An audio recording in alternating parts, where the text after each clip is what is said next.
नमस्कार, मैं अंजलि मिश्रा। स्वागत है आप सभी का तो न्यूज में। उत्तर प्रदेश के मुख्यमंत्री योगी आदित्यनाथ जो है बीजेपी की एक बड़ी बैठक में शामिल हुए। ये बैठक जो है आपको बता दें कि कार्यकारिणी की बैठक थी और इस बैठक में उन्होंने काफी कुछ जो है बयान दिया। इस दौरान उन्होंने कहा कि ताजिया के नाम पर तोड़े जाते थे घर, लेकिन मुहर्रम से पहले योगी आदित्यनाथ ने बड़ा बयान दिया और कहा कि ताजिया के नाम पर घर तोड़े जाते थे, लेकिन आज ये मनमाना तरीका नहीं चलता। इस दौरान उन्होंने काफी कुछ जो है कहा, लॉ एंड ऑर्डर की बात कही और विपक्ष पर भी निशाना साधा। क्या कुछ है पूरा माजरा, विस्तार से समझते हैं। लोकसभा चुनाव 2024 के बाद पहली बार यूपी बीजेपी कार्य समिति की बैठक का आज लखनऊ में हुई। इस बैठक में सूबे के मुख्यमंत्री योगी आदित्यनाथ ने कार्यकर्ताओं को संबोधित करते हुए कहा कि लोकसभा चुनाव में यूपी में जो परिणाम सामने आए हैं उसे लेकर कार्यकर्ताओं को बैकफुट पर आने की जरूरत नहीं है। सीएम योगी ने कहा कि आप सबके सहयोग से हमने यूपी को माफियाओं से मुक्त किया है। यूपी में आज सुरक्षा का माहौल है। उन्होंने कहा कि पहले मुहर्रम में ताजिया के नाम पर घर तोड़े जाते थे, तार हटाए जाते थे, लेकिन अब कोई मनमानी नहीं चलती है। सीएम योगी ने कहा कि हमने जाति और मजहब के नाम पर कभी कोई भेदभाव नहीं किया।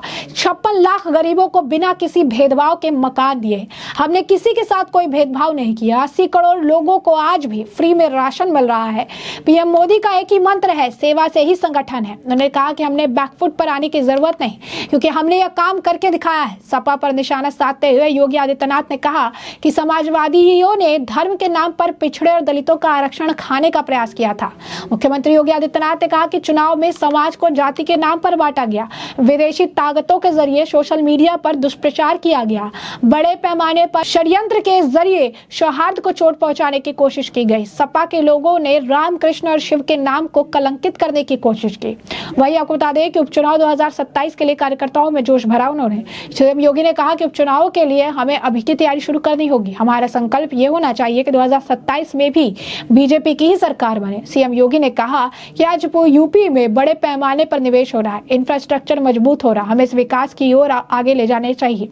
राष्ट्रीय अध्यक्ष जेपी नड्डा भी इस दौरान मौजूद थे। सीएम योगी आदित्यनाथ ने ताजिया और मुहर्रम का जिक्र किया और इस दौरान उन्होंने कहा कि पहले किस तरीके के हालात होते थे और आज किस तरीके की सिचुएशन है। योगी आदित्यनाथ ने कहा कि जो है आपको याद है मुहर्रम के वक्त में रास्ते खाली हुआ करते थे, लेकिन आज मुहर्रम में रास्तों में मुहर्रम जो है सेलिब्रेट करता है और लोगों को पता भी नहीं चलता। ताजिया के नाम पर घर को तोड़ा जाता था, पीपल पेड़ को काटा जाता था, वायर वगैरह रोड से हटा दिए जाते थे, लेकिन आज कोई भी गरीब आदमी का झोपड़ी जो है नहीं हटाया जाता है। आज कहा जाता है कि सरकार ने रूल्स बनाए हैं और अगर आपको अपना पर्व मनाना है तो आपको रूल के तहत पर्व मनाना पड़ेगा, नहीं तो आपको घर में बैठ जाना पड़ेगा। इस दौरान जो है सीएम योगी आदित्यनाथ और भी काफी कुछ कहते नजर आए। क्या कुछ कह रहे थे सीएम योगी आदित्यनाथ, जरा खुद सुनिए। पक्ष उछल कूद कर रहा था। चुनाव के तत्काल बाद आपने देखा होगा कैसे मारपीट पर उतारू हो गए थे और तब हर कार्यकर्ता इस बात को सोचता था कि वास्तव में हमारी सरकार का माफिया मुक्त उत्तर प्रदेश का अभियान इन्हीं गुंडों के लिए है और उस उत्तर प्रदेश को आप सबके सहयोग से आज माफिया मुक्त करने में हमें सफलता प्राप्त हुई। तो माफिया मुक्त उत्तर प्रदेश के साथ साथ हमारे विचार परिवार का ये जो लंबा संघर्ष था, 500 वर्षों का इंतजार समाप्त हो, दुनिया भर के सनातन हिंदू धर्मावलंबी जिन आकांक्षाओं के साथ जी रहे थे, उन अपेक्षाओं पर प्रधानमंत्री मोदी जी के नेतृत्व में डबल इंजन सरकार ने खरा उतर करके अयोध्या में रामलला के भव्य मंदिर मुद्दों को लेकर लड़ते थे। आज जब सरकार में थे तो याद करिए उत्तर प्रदेश के अंदर सुरक्षा का ये वातावरण आपको आज देखने को मिल रहा होगा। याद करिए इसी मुहर्रम के समय में सड़कें खाली हो जाती थी, सूनी हो जाती थी। आज मुहर्रम आयोजित हो रहा है, इसका पता भी नहीं लग रहा है। ताजिया के नाम पर घर तोड़े जाते थे, पीपल के पेड़ काटे जाते थे, सड़कों के तार हटाए जाते थे, पुल तोड़ दिए जाते थे। आज कहा जाता है किसी गरीब की झोपड़ी नहीं हटेगी। आज कहा जाता है कोई तार नहीं हटेगा। आज कहा जाता है कि सरकार नियम बनाएगी, पर्व और त्योहार मनाना है तो इन नियमों के अंतर्गत मनाओ और नहीं तो अपने घर में बैठ जाओ। ये मनमानापन नहीं चल सकता है। और विधि का शासन कैसे होना चाहिए, सुशासन कैसे होना चाहिए, यह भारतीय जनता पार्टी की सरकारों ने देश के अंदर करके दिखाया है। लोक कल्याणकारी कार्यों का परिणाम कितना हुआ कोई सोचता था? मैं याद है जब देश के अंदर कोरोना की हाट हुई थी, माननीय नड्डा जी राष्ट्रीय अध्यक्ष के रूप में वर्चुअल हम लोगों के साथ जुड़े थे और आपने एक ही बात कही कि देश संकट में है, मानवता संकट में है। हमारे लिए एक ही मंत्र है, प्रधानमंत्री जी का आदेश है, एक ही मंत्र है और वह मंत्र है सेवा ही संगठन है। यह केवल भारतीय जनता पार्टी ने किया था। मुझे याद है कोरोना कालखंड में केवल भाजपा का कार्यकर्ता या राष्ट्रीय स्वयंसेवक सड़कों पर जनता जनार्दन की सेवा कर रहा था। अन्य किसी भी दल के किसी भी नेता का कोई अता पता नहीं था। कार्यकर्ताओं की बात तो दूर, आपने देश के अंदर 10 करोड़ गरीबों को मकान दिए। उत्तर प्रदेश में 56 लाख गरीबों को बिना भेदभाव के मकान दिए। हमने जो नारा दिया, मोदी जी ने जो नारा दिया कि सबका साथ और सबका विकास, हमने जाति मत और मजहब के आधार पर भेदभाव किसी के साथ नहीं किया। हम आज भी कह सकते हैं हमने किसी के साथ भेदभाव नहीं किया, कोई भेदभाव किसी के साथ नहीं किया। विकास के कार्यों के लिए भेदभाव नहीं किया। ये 80 करोड़ लोगों को फ्री में राशन आज भी मिल रहा है। क्या किसी जाति को मिल रहा है, किसी मत विशेष या किसी धर्म विशेष को मिल रहा है? भारतवासी है उसको राशन मिल रहा है। भारत पहला देश जिसने भूख से मौतें नहीं होने दी, बदहाली नहीं होने दी, आत्महत्या नहीं होने दी, किसी गरीब को सड़क पर भूखों से मरने के लिए मजबूर नहीं होने दिया।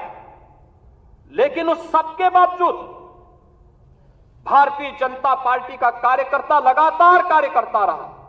विपरीत परिस्थितियों में अपनी जान की परवाह किए बगैर लगातार कोरोना जैसी महामारी से जूझता रहा और सेवा को ही संगठन मान करके कार्य करने का परिणाम रहा कि जिस महामारी के सामने दुनिया की बड़ी बड़ी ताकतें नतमस्तक हो गई, उसी कोरोना को कहां समाप्त कर दिया मोदी जी के नेतृत्व में। भारत ने सबसे अच्छा परिणाम देकर के दुनिया के सामने कोविड प्रबंधन की एक नई अनूठी छाप छोड़ी। तो जैसा कि आपने सीएम योगी आदित्यनाथ को सुना, उन्होंने काफी कुछ जो है बताया, ताजिया से लेकर लॉ एंड ऑर्डर सिचुएशन को लेकर उन्होंने बात कही, अपनी तरफ से उन्होंने प्रतिक्रिया दी और जो है बताया कि किस तरीके से समाजवादी पार्टी जो है दलित और पिछड़ों का किस तरीके से अपमान करते हैं, उनका आरक्षण जो है छीनने का काम करते हैं। लेकिन यहाँ पर बिना किसी भेदभाव के, बिना किसी दिक्कत के, बिना किसी परेशानी के, बिना किसी भेदभाव के सभी को राशन देने का काम किया गया है। सरकार ने अपनी तरफ से काफी बढ़िया तरीके से जो है काम किया है। वही राष्ट्रीय अध्यक्ष जेपी नड्डा ने भी जो वहां पर मौके पर मौजूद थे, उन्होंने कहा कि हमें जनता ने फिर से समर्थन दिया है ताकि हम विकसित भारत बना सके। उन्होंने कहा कि बीजेपी भविष्य की पार्टी है। उन्होंने कहा कि देश में 1500 से अधिक पार्टी हैं, जिनमें अधिकतर परिवारवादी पार्टियां हैं, लेकिन बीजेपी सबका साथ सबका विकास के मंत्र के साथ चल रही है। कांग्रेस पर निशाना साधते हुए जेपी नड्डा ने कहा, कांग्रेस बहुत उत्साह में है, लेकिन 13 राज्यों में उनका खाता तक नहीं खुला। जहां कांग्रेस अकेले लड़ी है वहां उनका स्ट्राइक रेट 26% है, जहां 7 में लड़ी वहां 50 है। कांग्रेस अब दूसरे के सहारे है, लेकिन वो हमेशा दूसरों को कमजोर करती है। तो ऐसे में आपने सुना किस तरीके से जो है विपक्ष पर निशाना साधा गया। तो वहीं अगर आप देखेंगे लॉ एंड ऑर्डर की बात भी योगी आदित्यनाथ जेपी नड्डा जो है करते नजर आए। तो ऐसे में हमने आपको जो पूरा मामला है ये बड़े विस्तार से बताया है कि पूरा मामला क्या है, किस तरीके से योगी आदित्यनाथ ने जो है विपक्ष पर निशाना साधा और चीजें जो है उन्होंने कही है। कार्य समिति की बैठक के तुरंत बाद जनता से संवाद करते हुए अपने कार्यकर्ताओं को उन्होंने बताया कि 2027 के चुनाव को लेकर कैसी तैयारी करनी है। तो वहीं जेपी नड्डा भी विपक्ष पर बरसते गरजते नजर आए। तो ऐसे में अब इस पूरे मामले पर आपकी भी जो राय हो हमें कमेंट सेक्शन में कमेंट करके जरूर से जरूर साझा करिएगा। धन्यवाद। लोकसभा चुनाव के बाद आयोजित इस पहली प्रदेश कार्य समिति की बैठक में मौसम की विपरीत परिस्थितियों के बावजूद आपका समय पर आगमन हम सबको एक नए उत्साह से ओतप्रोत करता है। इस अवसर पर मैं राष्ट्रीय अध्यक्ष जी के साथ साथ आप सबका भी हृदय से स्वागत करता हूं, अभिनंदन करता हूं।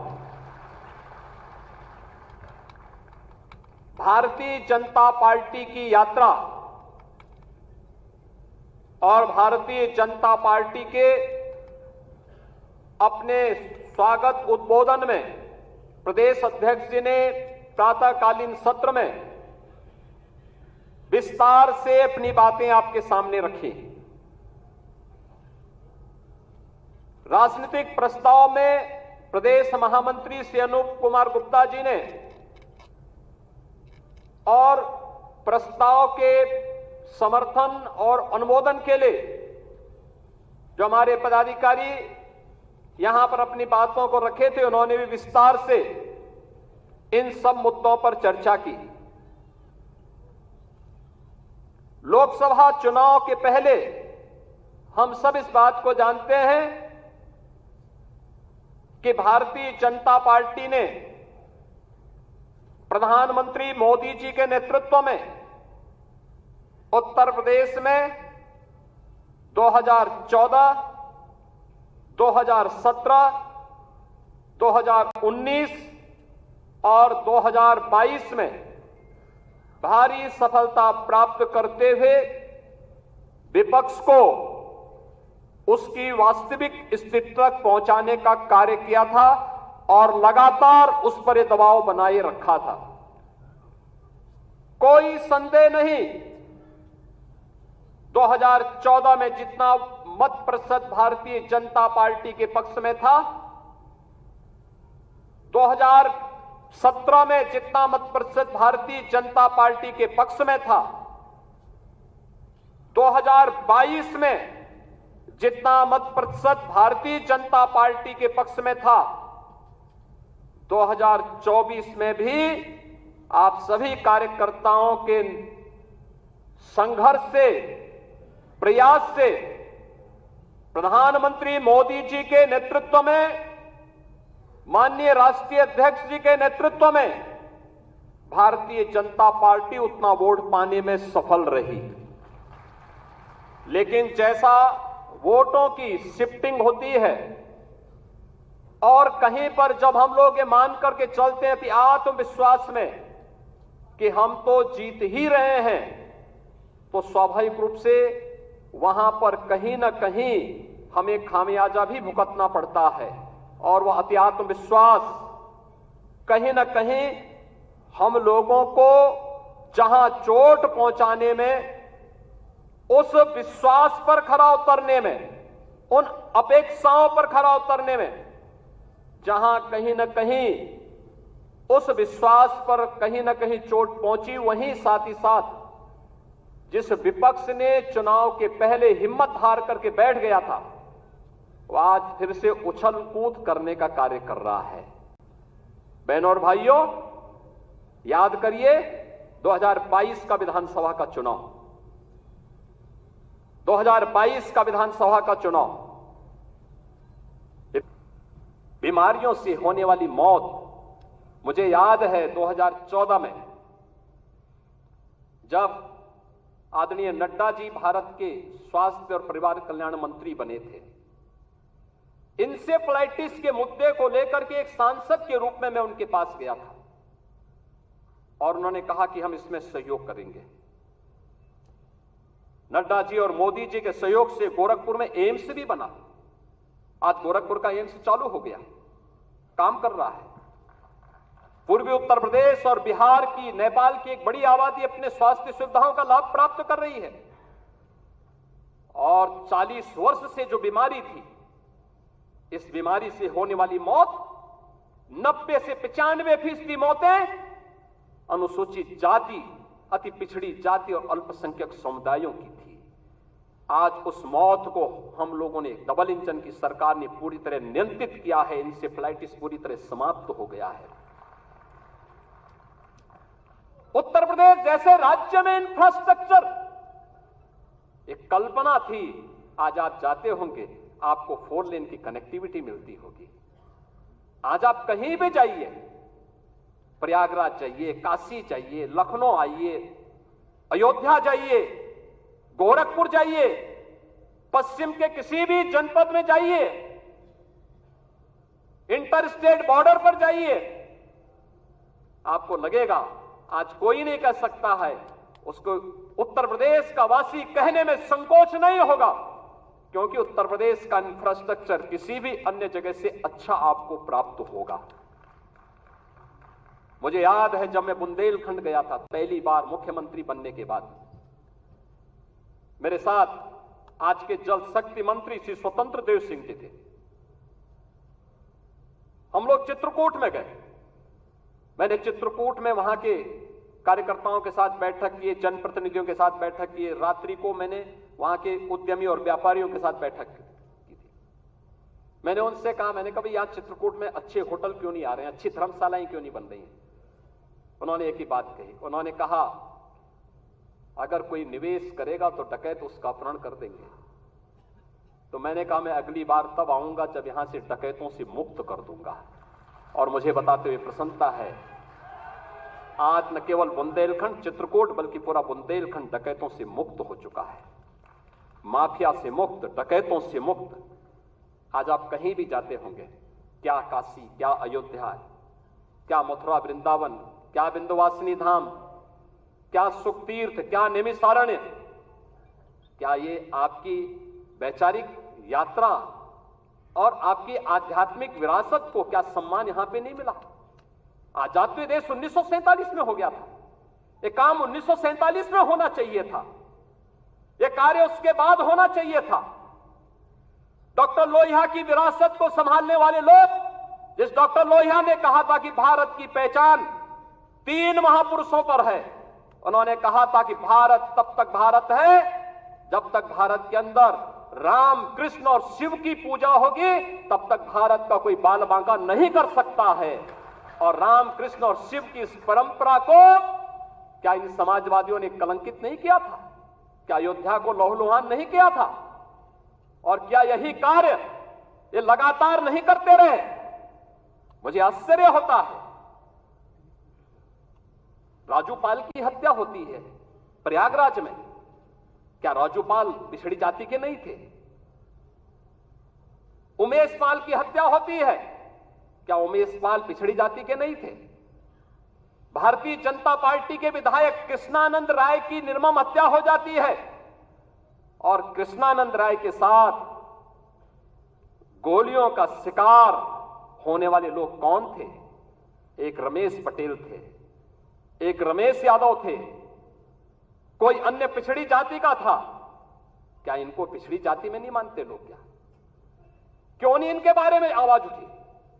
यह आवाज को तभी बल क्यों मिला जब भारतीय जनता पार्टी की सरकार हुई। और आज आप देखते होंगे इन माफियाओं के लिए फातिया पड़ने वाले लोग किस प्रकार से चिल्ला चिल्ला करके फिर से चुनौती देने की स्थिति में आए हैं। और इसीलिए तो हम कह रहे हैं कि मोदी जी ने जो कहा था वो करके दिखाया। सबका साथ और सबका विकास, लोक कल्याणकारी योजनाओं की किसी भी योजना में आप देख सकते हैं, क्या राशन की योजना, क्या मकान की योजना, क्या हर घर शौचालय की योजना, चाहे हर घर नल की योजना, चाहे आयुष्मान कार्ड या किसी भी अन्य योजना में, उज्ज्वला योजना की हो योजना हो, कोई भी योजना हो, क्या किसी के साथ कोई भेदभाव हुआ? जाति, मत, मजहब के आधार पर, चेहरा देख करके किसी के साथ भी कोई भेदभाव नहीं। ये सारी योजनाएं बिना भेदभाव के हर तबके को दी गई। और हमें आश्चर्य होता है, समाजवादी पार्टी की सरकार के समय कन्नौज के मेडिकल कॉलेज की चर्चा हुई। कन्नौज के मेडिकल कॉलेज का नामकरण बाबा साहब डॉक्टर भीमराव अंबेडकर जी के नाम पे था। समाजवादी पार्टी के तत्कालीन मुख्यमंत्री ने नाम बदल दिया। और इस बार जब मैं वहां गया था, हमारे वहां मंत्री श्री असीम और उन्होंने मेरे सामने इस बात को रखा। हमने उसी दिन कहा कि नहीं, ये बाबा साहब भीमराव अंबेडकर के नाम पर ही मेडिकल कॉलेज फिर से जाना जाएगा। और हम लोगों ने इस मेडिकल कॉलेज का नामकरण उसी समय वहां किया था। लखनऊ का भाषा विश्वविद्यालय, क्या ये मान्यवर कांसी राम जी के नाम पे नहीं था? क्यों चेंज कर दिया गया? ये सब समाजवादी पार्टी की सरकार में होता। दलित चिंतकों और महापुरुषों और सामाजिक परिवर्तन के वाहक उन महापुरुषों को क्या समाजवादी पार्टी ने अपमानित नहीं किया था? वो लगातार अपमानित करते थे। ये तो संविधान की अवहेलना करते थे। इन्होंने तो धर्म के आधार पर अनुसूचित जाति, जनजाति और पिछड़ी जाति को मिलने वाले आरक्षण पर भी सेध लगाने का काम किया था। कौन नहीं जानता 2016 में जब समाजवादी पार्टी की सरकार थी, अनुसूचित जाति के नौजवानों की स्कॉलरशिप को समाजवादी पार्टी की सरकार ने रोकने का काम किया था। हम लोग इसको मुद्दा नहीं बना पाए, हम अपनी उपलब्धियों को मुद्दा नहीं बना पाए। मोदी जी के नेतृत्व में पंचतीर्थ बने। नई संसद बनने पर, नई संसद में प्रधानमंत्री मोदी जी देश के पहले प्रधानमंत्री हैं जिन्होंने संविधान की मूल प्रति को अपने सिर पे रख करके नई संसद में स्थापित करने का काम किया था। भारतीय जनता पार्टी संविधान को सर्वोच्च सम्मान देने वाली पार्टी, अनुसूचित जाति, जनजाति और पिछड़ी जाति के अधिकारों को संरक्षित करने वाली पार्टी, लेकिन अफवाह और भ्रम की स्थिति पैदा करके जिस प्रकार से माहौल खराब करने का प्रयास किया गया, ये जानते हुए, दुनिया की ताकतें जानती हैं, ये समाज बिखरा होगा तो आसानी से शिकार हो जाएगा, एकजुट होगा तो बड़ी बड़ी ताकतें इस समाज की ताकत के सामने धराशायी हो जाएंगी। आप इस ताकत को जाति के नाम पर विभाजित करके शक्ति को छिन्न भिन्न करने का जो पाप अभी चुनाव के दौरान हुआ है, हमें उससे सतर्क और सावधान होना होगा। और वहीं से मैं कहने के लिए आया हूं, सोशल मीडिया प्लेटफॉर्म, आखिर आपके पास, सबके पास स्मार्टफोन है, सब लोग स्मार्टफोन पर अपने अपने ग्रुप के साथ काम भी करते हैं, एक दूसरे को मैसेज भी भेजते हैं, एक दूसरे की को शुभेच्छा भी देते हैं। लेकिन क्या कारण था कि जो षड्यंत्र हो रहे थे, जिस षड्यंत्र की आशंका दिखाई दे रही थी, उस षड्यंत्र को करने में वे विदेशी ताकतें और विरोधी सभी सफल हो गए। क्या कारण था? हम लोगों को इसके बारे में जागरूक होना पड़ेगा। आप एक राष्ट्रवादी मिशन के मजबूत स्तंभ हैं और उस राष्ट्रवादी मिशन के साथ जुड़े होने के नाते जहां भारतीय जनता पार्टी कहती है नेशन फर्स्ट, देश पहले है, दल बाद में है और मेरा स्वयं का हित सबसे बाद में है, उस भारतीय जनता पार्टी के कार्यकर्ता को क्या ये नहीं देखना चाहिए कि सोशल मीडिया में क्या कुछ चल रहा है, और उस अभियान के साथ जुड़ना, उसको देखना, उसका खंडन करना और फिर पंचतीर्थ के फोटो, दलित महापुरुषों के और चिंतकों के बारे में भारतीय जनता पार्टी की उपलब्धियां, गरीब कल्याणकारी योजनाएं, इन सब को भी अगर हम साथ साथ भेजे होते, उन लोगों के साथ संवाद बनाए होते, तो हो सकता है इसमें कुछ और चीजें देखने को मिलती। ऐसा नहीं कि ये षड्यंत्र हुए ना हुए, 2019 में हुआ था, 2019 में हुआ था। 2019 में एक बड़े गठबंधन को उत्तर प्रदेश के अंदर बनाने का कार्य हुआ था और तब आज के हमारे राष्ट्रीय अध्यक्ष तब प्रदेश के प्रभारी के रूप में इस दायित्व का निर्वहन कर रहे थे। याद करिए, तब हम लोगों ने 43% वोट के प्रतिशत को बढ़ाकर के 51% करने का काम किया था और भारतीय जनता पार्टी ने सबसे बड़े गठबंधन को धराशायी करने का काम किया था, इसी प्रदेश में किया था। और इसीलिए आज मैं कहने के लिए आया हूं, सोशल मीडिया प्लेटफॉर्म आपके लिए कितना बड़ा उपयोग हो सकता है, यह भी हमें देखना होगा। बहुत सारी ऐसी चीजें हैं जिन चीजों को हमें वास्तविक धरातल पर उतारना होगा और उसके लिए अगर हम प्राण से जुड़ करके एक बार फिर से कार्य करना शुरू करेंगे, कोई कारण नहीं। हमने नगर निकाय चुनाव में सभी 17 की 17 मेयर की सीट हम लोगों ने जीती थी। 17 की 17 सीट भारतीय जनता पार्टी ने प्रदेश के अंदर जीत करके पहली बार भारतीय जनता पार्टी 17 की 17 नगर निगम की सीट जीती थी। सर्वाधिक नगर निकायों की सीट जो जीती थी, सर्वाधिक, यानी 17 की 17 नगर निगमों में भारतीय जनता पार्टी का फुल मेजोरिटी का बोर्ड बना और प्रदेश के अंदर सर्वाधिक पार्षद भी भारतीय जनता पार्टी के जीते। हमारे महापौरगण यहां पर प्रदेश के अलग अलग नगर निगमों से भी आज यहां पर उपस्थित हुए हैं। हम उस जीत के सिलसिले को जिस जीत ने विधानसभा को चुनाव भी जिताया, नगर निकायों में भारी सफलता प्रदान कराई, सर्वाधिक चेयरमैन और सर्वाधिक पार्षद भी जिताए, और आजमगढ़ और रामपुर के उपचुनाव में भी विजय पताका भारतीय जनता पार्टी ने अपना गाड़ने का काम किया था। कोई कारण नहीं 10 की 10 उपचुनाव फिर से भारतीय जनता पार्टी अपने पक्ष में करने में सफल हो। लेकिन इसके लिए आज से जुड़ना पड़ेगा, लगना पड़ेगा। एक एक कार्यकर्ता को अपना अभियान मान करके फिर इस अभियान के साथ जुटना पड़ेगा, और उसी के लिए आपका आह्वान करने के लिए आज फिर हम लोग आए हैं। बहनों और भाइयों, हम 2010 के 10 उपचुनावों के लिए तो हमें अभी से तैयारी करनी ही है, लेकिन हमें इस बात का याद रखना, उत्तर प्रदेश को जो नई पहचान बनी है, उत्तर प्रदेश जो पहले छठी अर्थव्यवस्था थी, आज देश की नंबर 2 की अर्थव्यवस्था बन चुकी है, और तेजी के साथ उभरती हुई अर्थव्यवस्था के रूप में अपने आप को स्थापित कर रही है। उत्तर प्रदेश का जो परसेप्शन बदला है, आज आप देश और दुनिया के अंदर कहीं जाते होंगे, लोग उत्तर प्रदेश के नाम पर आपको सम्मान देते होंगे। इस सम्मान को बरकरार रखने के लिए जीत के सिलसिले को फिर से आगे बढ़ाने की आवश्यकता है, और उसको बढ़ाने के लिए आह्वान करने के लिए आज आपके सामने माननीय राष्ट्रीय अध्यक्ष भी आए हैं।